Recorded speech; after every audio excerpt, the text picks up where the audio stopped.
भाइयों और बहनों, मध्य प्रदेश की सरकार को, दिल्ली की सरकार को कौन चलाता है? हाँ, ये बात पकड़ गया, ये बात पकड़ गया। अदानी अंबानी चलाते हैं। और यहां का जो बजट होता है, मध्य प्रदेश का बजट होता है, हर साल मध्य प्रदेश की सरकार उसको खर्च करती है ना करती? हिंदुस्तान का बजट है, हिंदुस्तान के बजट को हिंदुस्तान की सरकार हर साल खर्च करती है।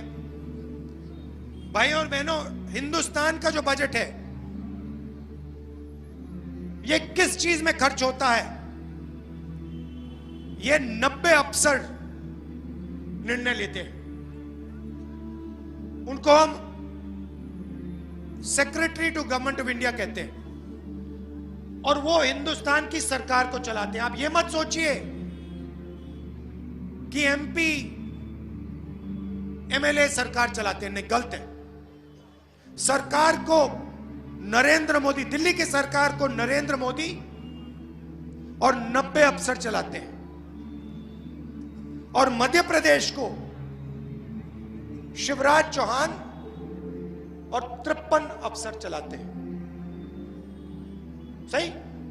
हर बच्चा आईएएस में जाना चाहता है। क्यों? क्योंकि वो जानता है अंत में सरकार को आईएएस अफसर चलाते हैं। तो छोटा सा सवाल, आपसे सवाल, दिल्ली की सरकार को 90 अफसर चलाते हैं, सही? बजट में जो भी पैसा खर्च होता है, जैसे यहां पे मैं जानता हूं आपकी स्वास्थ्य की सेवा ही नहीं है, ट्रेन से आपके लोग नागपुर जाते हैं इलाज के लिए, तो जो भी बजट में खर्च होता है ये 90 लोग निर्णय लेते हैं। स्वास्थ्य के लिए कितना पैसा जाएगा? 90 लोग। सेना के लिए कितना पैसा जाएगा? 90 लोग। सड़क के लिए कितना पैसा जाएगा? 90 लोग। किसानों को क्या दिया जाएगा? 90 लोग। अब मैं आपसे पूछना चाहता हूं, 90 लोगों में से जो दिल्ली की सरकार को चलाते हैं, उसमें से दलित कितने? दलित कितने? भाइयों और बहनों, मैं आपको बताता हूं, अगर हिंदुस्तान की सरकार 100 रुपए खर्च करती है, मतलब अगर बजट का 100 रुपया खर्च होता है, तो दलित अफसर 1 रुपये का निर्णय लेते हैं। एक मतलब 100 रुपए में से दलितों की भागीदारी 1 रुपया।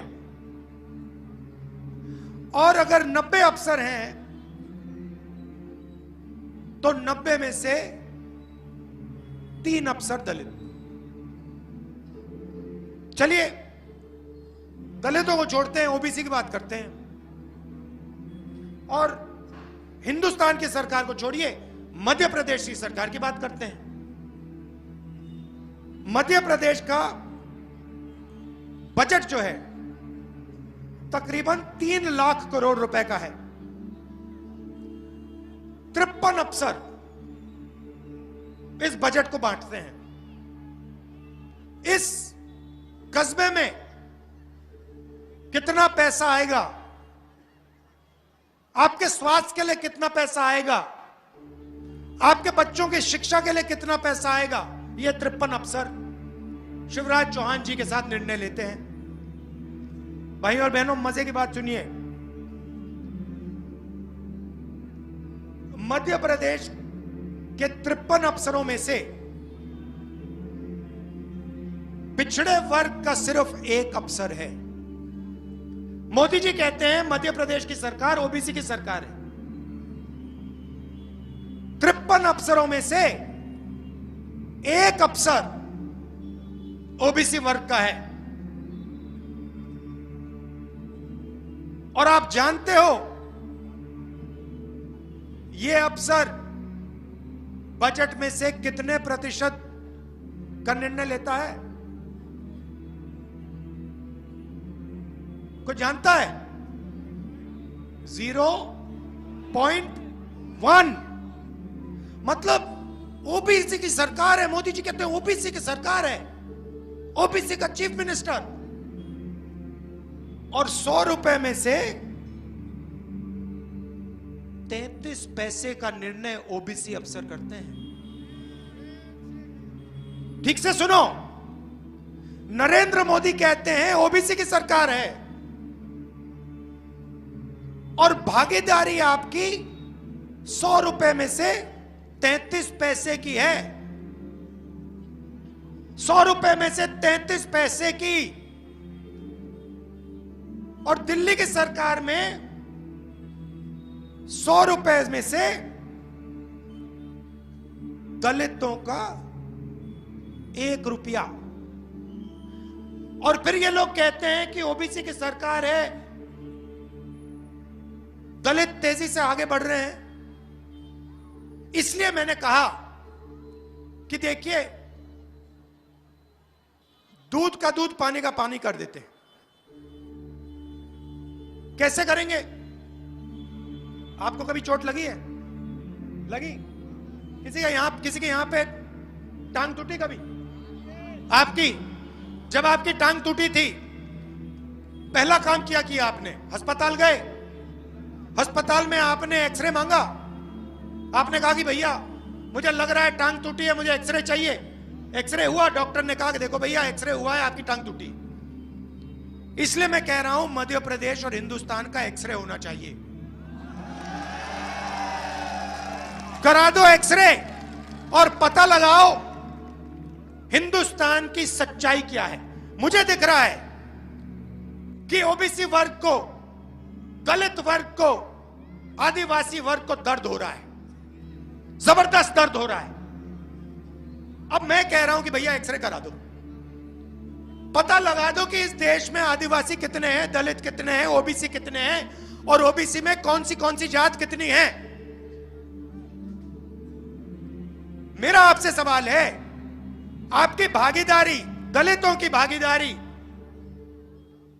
1% से कम है। क्या आपकी आबादी 1% से कम है? तो जितनी आपकी आबादी है उतनी आपकी भागीदारी होनी चाहिए। जितने पिछड़े लोग हैं उतनी भागीदारी उनकी होनी चाहिए। अब भैया मुझे बताओ, मध्य प्रदेश में पिछड़ों को 53 अफसर में से 1 अफसर मिला है। 100 रुपए में से 33 पैसे ओबीसी अफसर खर्च करते हैं, निर्णय लेते हैं। क्या ओबीसी की आबादी 0.3% है मध्य प्रदेश की? क्या नहीं? मैं आपको आज बता रहा हूं कि ओबीसी की आबादी कम से कम 50%, 55% है। अगर आपकी आबादी 55% है तो सरकार चलाने में आपका सिर्फ 1 अफसर क्यों? और वो अफसर, उसको कोई काम नहीं दिया, वो बैठा रहता है। 100 रुपए में से सिर्फ 33 पैसे का निर्णय लेता है। जब मैंने ये बात पार्लियामेंट में रखी, नरेंद्र मोदी चुप हो गए। कहते हैं, पहले कहते थे मैं ओबीसी जात का हूं, हर मीटिंग में कहते थे ओबीसी जात का। मैंने कहा भैया आप ओबीसी जात के हो, सब कुछ ठीक है, आप हवाई जहाज में उड़ते हो, हर रोज नए कपड़े पहनते हो, ओबीसी जात का आपने फायदा तो उठा लिया, चुनाव जितवा लिए।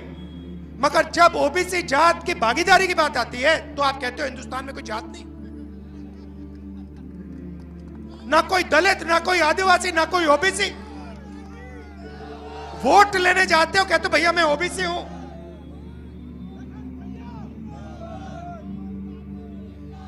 आप वोट लेने जाते हो कहते हो मैं ओबीसी। जाति जनगणना की बात होती हो कहते हो भैया ओबीसी जाति नहीं है, दलित जाति नहीं है। तो मैंने निर्णय ले लिया है और मैं जो कहता हूं मैं गारंटी करके कर देता हूं। मैं नरेंद्र मोदी नहीं हूं कि 15 लाख का वायदा कर दूं। मैं आपको बता रहा हूं हिंदुस्तान का एक्सरे जाति जनगणना होने वाला है, हम करेंगे। नरेंद्र मोदी करे ना करे मैं नहीं जानता, हम उन पे दबाव डाल रहे हैं। कर दें तो अच्छा है, नहीं करे तो मध्य प्रदेश में भी कांग्रेस पार्टी की सरकार करेगी और हिंदुस्तान में भी कांग्रेस पार्टी की सरकार करेगी। और फिर जो आपका हक बनता है, जो ओबीसी युवाओं का हक बनता है, दलित युवाओं का हक बनता है,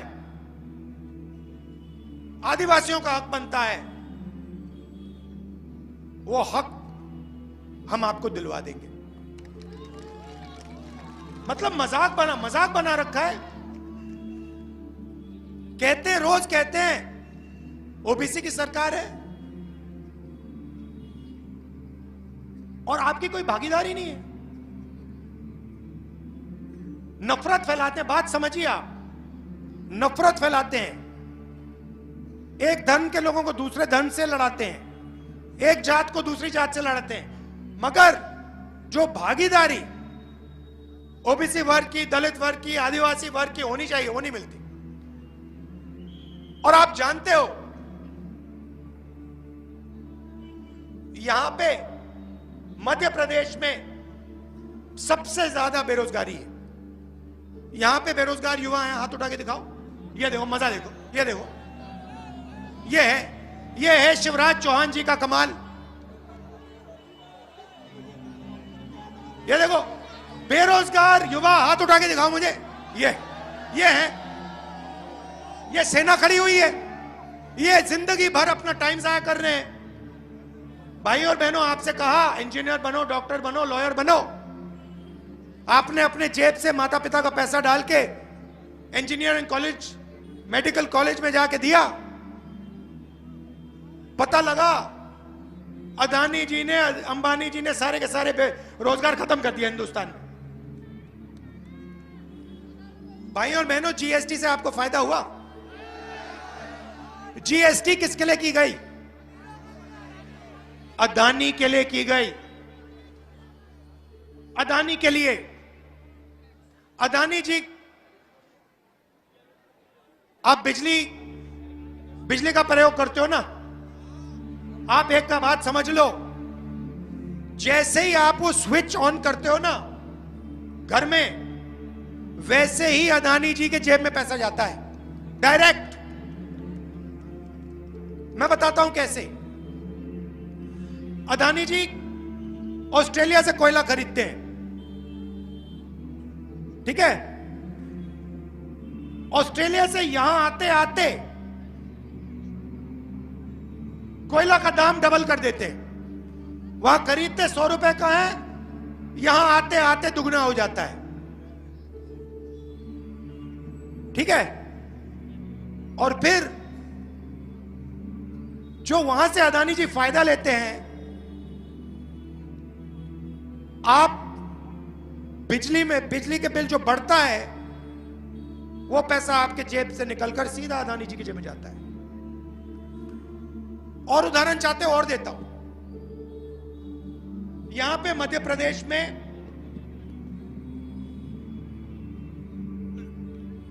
करोड़ों किसान हैं। मजे की बात आपको बताता हूं। नरेंद्र मोदी जी फसल बीमा योजना लाए, नाम सुना है आपने? नाम सुना है? फसल बीमा योजना में हिंदुस्तान की सरकार, मध्य प्रदेश की सरकार तकरीबन 30,000 करोड़ रुपए डालती है और हमारे किसान तकरीबन 5,000 करोड़ रुपए डालते हैं। अच्छा भैया, जो सरकार पैसा डालती है कहां से आता है? जीएसटी से। तो जीएसटी से आपसे पैसा लेते हैं, ठीक है? 30,000 करोड़ रुपए आपकी जेब से निकाला, आपने पेट्रोल खरीदा जीएसटी, आपने खाना खाया जीएसटी, आपने कुछ खरीदा, ये शर्ट खरीदी जीएसटी, पैसा आया 30,000 करोड़ रुपए फसल बीमा योजना में गया। नरेंद्र मोदी जी ने कहा नई योजना लाया हूं, ठीक है? अब जब किसान का खेत पर ओला गिरता है, बारिश आती है, नुकसान हो जाता है, आंधी आती है, किसान जाता है कंपनी के पास, कहता है भैया देखो मैंने पैसा भरा था, मुझे पैसा दो, बीमा का पैसा दो। कंपनी उससे कहती है भैया हम तुम्हें पैसा नहीं देने वाले, तुम्हारे डिस्ट्रिक्ट में नुकसान नहीं हुआ, तुम्हें हम पैसा नहीं देंगे। 30,000 करोड़ रुपए भाई और बहनों 16 कंपनी को मिला है। 16 कंपनी को 30,000 करोड़ रुपए मिला है आपका। अब सवाल, उस कंपनी में दलित कितने, आदिवासी कितने, पिछड़े कितने, बता दो। तो पैसे कहां से गए? दलित, आदिवासी, पिछड़ों से, आपकी जेब से। कहां पहुंचे? अदानी के पास, 16 कंपनियों के पास। आपसे कहा भैया बहुत अच्छी योजना चलाई है हमने, बीमा योजना। आपको पता भी नहीं लगा कि आपकी जेब से जीएसटी से पैसा गया, वो किधर गया? 16 कंपनियों के पास गया, उठा के ले गए। किसानों को उन्होंने, आधे किसानों को पैसा दिया, आधे को कहा कि भैया हम तुम्हें नहीं देंगे। 5-10 हजार करोड़ पैसे बन गए। पैसा किसका? ओबीसी, दलित, आदिवासी। और आपका कंपनी में एक आदमी नहीं दिखेगा। अदानी जी की कंपनी में पिछड़े, दलित, आदिवासी कितने काम करते हैं बता दो मुझे। उनके मैनेजमेंट में कितने दलित हैं, कितने आदिवासी हैं, कितने ओबीसी हैं? एक नहीं मिलेगा आपको। मोदी जी, अगर हिंदुस्तान में जात नहीं है तो अदानी जी की कंपनी में ओबीसी क्यों नहीं दिख रहे, दलित क्यों नहीं दिख रहे, आदिवासी क्यों नहीं दिख रहे? बहुत बढ़िया सच्चाई है भैया, सच्चाई बढ़िया होती है। अब मध्य प्रदेश में क्या हो रहा है मैं आपको बताता हूं। बलात्कार का कैपिटल है। यस, 11 साल की बच्ची का बलात्कार होता है, रेप होता है यहां पे। कहां पे? उज्जैन में। पूरा देश जानता है। बेरोजगारी का कैपिटल, बलात्कार का कैपिटल। अच्छा, आपने वो वीडियो देखा? वो मंत्री का बेटा जो है, क्या नाम है उसका, तोमर वाला वीडियो देखा आपने? देखा? अच्छा एक बात बताओ, तोमर जी का वायरल वीडियो आपने देखा? बेटे का वीडियो देखा? मैंने भी देखा। वो वहां पे कभी 15 करोड़ की बात हो रही है, कभी 100 करोड़ की बात हो रही है, कभी 25 करोड़ की बात हो रही है, कभी यहां पैसा ट्रांसफर करो, वहां पैसा ट्रांसफर करो, इधर पैसा ट्रांसफर करो। देखा ना आप सबने? मोदी जी ने इसके बारे में कुछ बोला? क्यों? मोदी जी ने इंक्वायरी कराई? मोदी जी ने सीबीआई भेजी, ईडी भेजी, इनकम टैक्स डिपार्टमेंट भेजा? क्यों नहीं? तो चाहे वो व्यापम हो, चाहे वो ये क्या नाम है लड़के का, तोमर हो, कोई भी स्कैम हो मध्य प्रदेश में, कोई भी भ्रष्टाचार हो, नरेंद्र मोदी जी कुछ शब्द नहीं, एक शब्द नहीं बोलेंगे, एक शब्द नहीं निकलेगा। मोदी जी एक काम कीजिए, CBI, ED, income tax department को वो वीडियो दिखा दीजिए ना तोमर जी का। पता नहीं शायद उन्होंने देखा नहीं है, बाकी हिंदुस्तान को दिख गया। सीबीआई, ईडी, इनकम टैक्स को नहीं दिखा। अच्छा एक और वीडियो आपने देखा होगा, आपने वो वीडियो देखा जिसमें एक आदिवासी युवा खड़ा है, उस पे बीजेपी का नेता पेशाब कर रहा है? देखा ना? बीजेपी का नेता रीवा में, सिद्धि में, सॉरी, बीजेपी का नेता सिद्धि में आदिवासी युवा के ऊपर पेशाब करता है। नरेंद्र मोदी जी कहते हैं हिंदुस्तान में जाति नहीं है। आपने कभी बीजेपी के नेता को किसी जानवर पर पेशाब करते हुए देखा है? नहीं। मैंने तो कभी नहीं देखा। मगर वही नेता आदिवासी युवा पर पेशाब करके वीडियो को वायरल कर रहा है। दलितों पर सबसे ज्यादा अत्याचार इस प्रदेश में है। आप बताओ, मुझे बताओ, क्या मध्य प्रदेश में दलितों के खिलाफ अत्याचार नहीं है क्या? तो जब नरेंद्र मोदी जी कहते हैं कोई जात नहीं है, सिर्फ गरीब है, तो आपका अपमान कर रहे हैं। जात है, दलित है, दलित लड़कियों पर अत्याचार है, मध्य प्रदेश में है, सबसे ज्यादा है। आदिवासी हैं, आदिवासी पर यहां पेशाब किया जा रहा है, नेता पेशाब कर रहे हैं, वीडियो वायरल कर रहे हैं। क्या मतलब है कि जात नहीं? जब भागीदारी देने का समय आया, जब सरकार में जगह देने का समय आया, जाति जनगणना का समय आया, तो नरेंद्र मोदी कहते हैं जात ही नहीं है।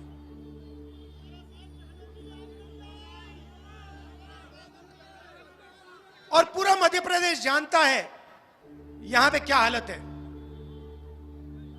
मुझे गाड़ी में बता रहे थे कि यहां से ट्रेन जाती है,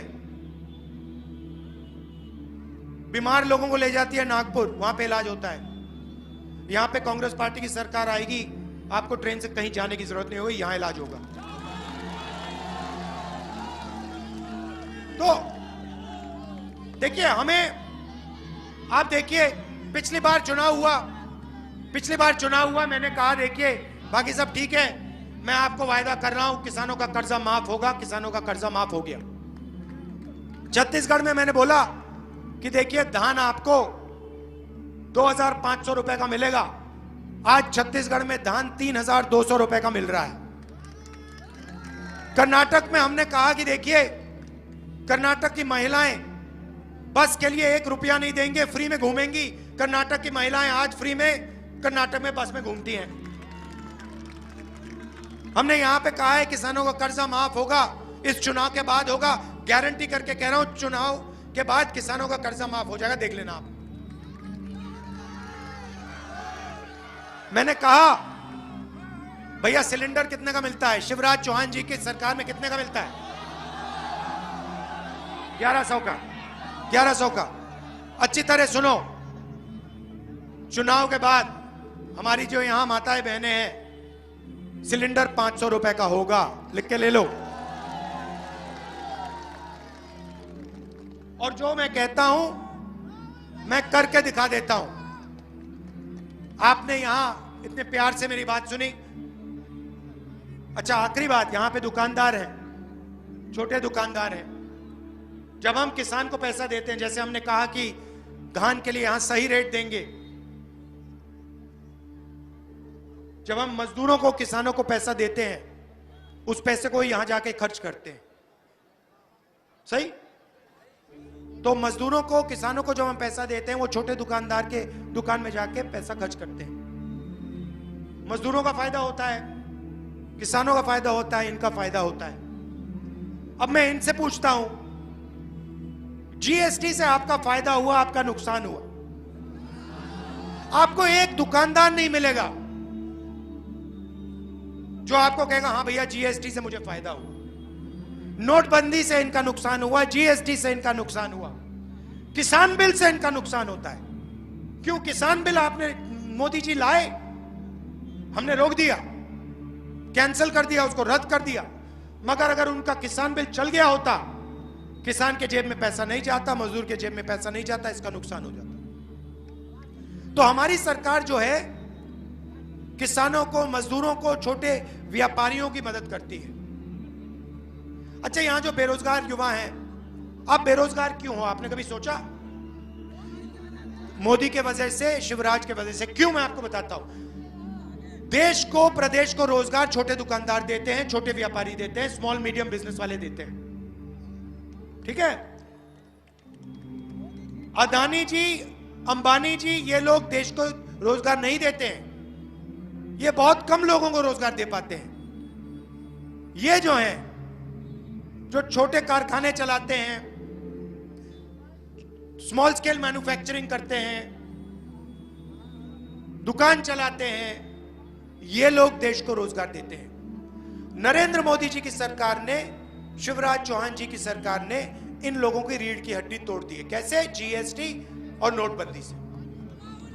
जब तक, मैं आपको बता रहा हूं, आप लोग जब तक इस देश के छोटे दुकानदार, छोटे व्यापारी, small scale manufacturing unit, medium scale manufacturing unit अपने पैरों पर नहीं खड़े होंगे, तब तक आप सब लोग बेरोजगार मिलोगे।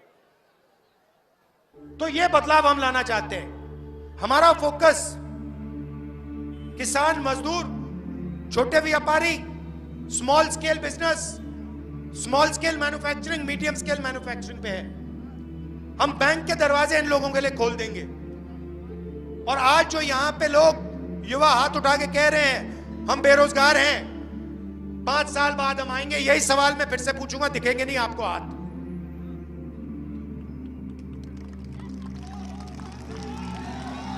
आप सब ने, अच्छा आखिरी बात देखिए, आखिरी बात, सबसे बड़ा नुकसान, देश का सबसे बड़ा नुकसान नफरत और हिंसा से होता है। सही? आपने, अगर आपके परिवार में भाई भाई के बीच में लड़ाई हो जाए, बाप बेटे के बीच में लड़ाई हो जाए, बहनों के बीच में लड़ाई हो जाए, वो परिवार सफल हो सकता है क्या? कभी नहीं हो सकता। देश भी वैसा ही होता है। अगर देश में नफरत फैलती है, हिंसा फैलती है, देश का भला नहीं हो सकता। मैंने यात्रा क्यों की? 4000 किलोमीटर चलना आसान बात नहीं है भाइयों और बहनों। आपने मेरी मदद की, आपने पूरी अपनी शक्ति झोंक दी, आपने मुझे मदद की तो मैं कर दिया, मैंने कर दिया। मगर मैं भारत जोड़ो यात्रा पे क्यों निकला? क्योंकि मैं चाहता था कि ये देश जो है मोहब्बत का देश है, नफरत का देश नहीं है। और मैं मोहब्बत की राजनीति करना चाहता था, क्योंकि मैं देश प्रेमी हूं, देशभक्त हूं, और मैं जानता हूं देश को कमजोर करने का सबसे बेहतर तरीका नफरत फैला दो, देश कमजोर हो जाएगा। परिवार को कमजोर करना है, नफरत फैला दो, भाई भाई के बीच में नफरत फैला दो, परिवार कमजोर हो जाएगा।